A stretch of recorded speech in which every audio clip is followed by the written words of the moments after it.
että oho. Komiat sarvet jäi aina kiinni.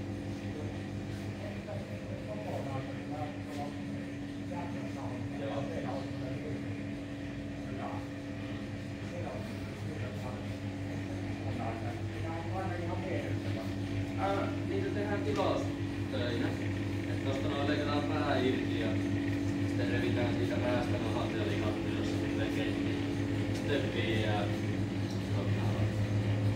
sille ukolle, joka tekee noita sarvia, niin sen sitten itse leikkaa siitä niin sarvet pois, jos haluaa.